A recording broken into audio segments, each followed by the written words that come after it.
Hi, and welcome to another episode of Hot Takes with me, the Silver Fox. When you get political figures who start talking about gassing people, your mind automatically goes to one particular group who did just that. And so it is no surprise, of course, that these are the Eco-Fascists. They are the Liberal Democrats. They're the ones that sit there and say, oh no, you must do as we say. And if you don't, we're now advocating that you be put to death. You think I'm joking? I'm not. He's only a councillor, not an MP. But even so, he suggests people who are against the ultra-low emission zone need to be gassed.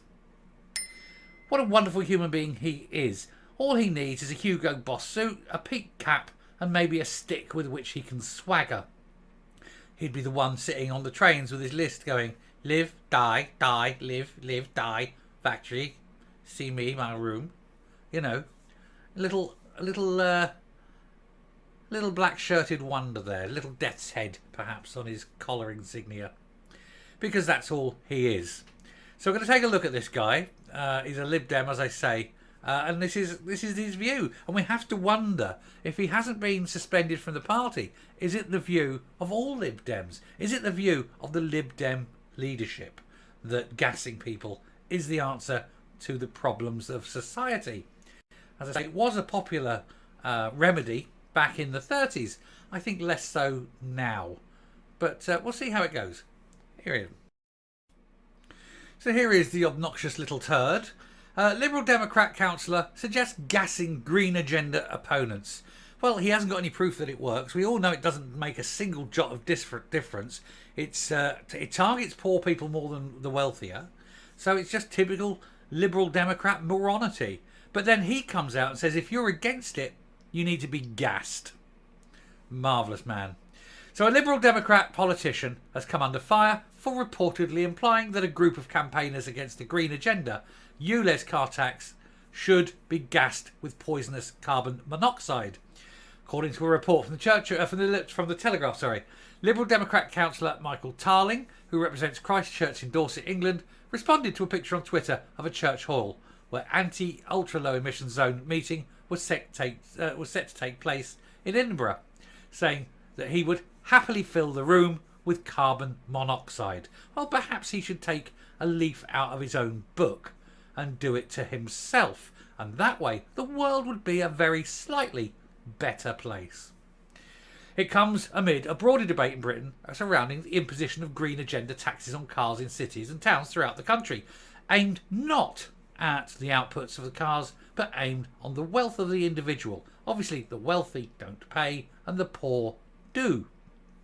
That seems to be the direction of travel, because obviously in Scotland, it's not based on the outputs from the car. You know, it's not your emissions. It's not how dirty the car is. It's how old the car is. And obviously poorer people tend to own older cars. And so there we have, a direct correlation between the poor paying for the rich. Because it is ever thus in, SNP land, ever thus in Labourville. Because it's exactly the same wherever you go. The rich can afford it, the poor can't. Let's just tax the poor.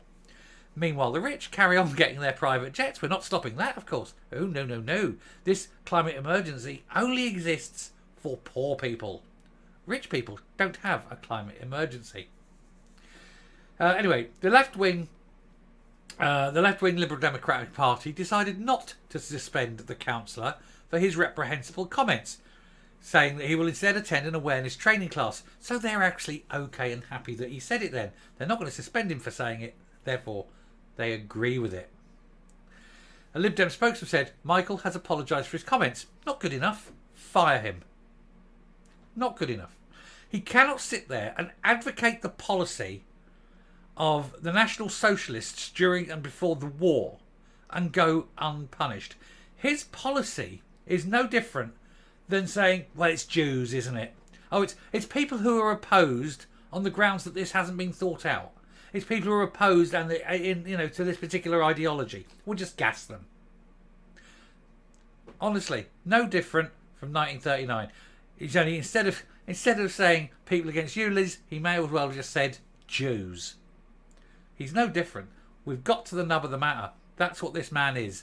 He is a fascist. He is a National Socialist fascist. And he is wearing the uniform of the Liberal Democrats.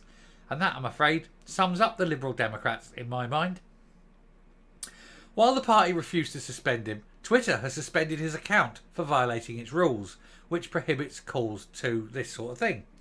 Tarling, who is described as an official biographer as a keen interest in the environment and sciences, was reportedly a central figure in party plans to cut the speed limit to just 20 miles an hour throughout Christchurch, which has actually been proven to be incredibly dangerous. Several reasons. One, it damages cars. Secondly, it means cars are operating so inefficiently they're actually outputting more emissions than if they were in a higher gear. Thirdly, it's virtually unstoppable, unpoliceable, because car speedometers aren't accurate that slowly. So he's absolutely full of shit. And he says he's got an interest in science. Doesn't sound like it. It sounds like he's an ignorant wanker and fascist. But certainly doesn't sound like anyone who knows fuck all about science. Prime Minister Rishi Sunak told the Sunday Telegraph that he has ordered the Department for Transport to launch a review of LTNs, low traffic neighbourhoods, anti-car schemes that set up barriers, bollards and other impediments to prevent certain roads from being used by motorists. They're rejected everywhere, and whenever they go in, people reject them because it is nothing to do with low traffic neighbourhoods, everything to do with kettling and the start of your 15-minute ghettos. Sunak is reportedly considering a backtrack on the Conservative Party's long-standing support for net zero green policies in total, because he knows as well, this net zero is a lie. All the green doesn't do anything, it achieves nothing, and it only damages poor people, not rich. Anyway, he's got a whole lot of things on there, but that just goes to show, though, doesn't it? There he is, the little fascist, the little pro-national socialist, goose-stepping, two-faced turd of a man. And the Lib Dems won't suspend him. Tells you all you need to know about the Lib Dems. Anyway, I'll stop there and come up. All political parties are shit, and they all contain turds. There's not one political party that's worth anything. They're all awful. And they all have ideological beliefs. So you must follow this, you must follow that. And of course, when you have an ideological belief, you always get extremists. But there you go. This is the Lib Dems. They're so far left wing, good little national socialists. And there he is. Just imagine him, can't you? Goose stepping his way into Poland on the pretence that he's after Gdansk. Anyway, I shall leave it there. Thank you very much for watching. If you like what you're seeing here on the channel, do please hit the subscribe button, ring the bell, leave a like, leave a comment, share the hell out of the video, actually. Let's get everyone aware of what this little turd's done. And until next time, stay safe, stay well, and don't start advocating for people to be killed because you don't like their politics. Argue with them. It's quite simple. Bye.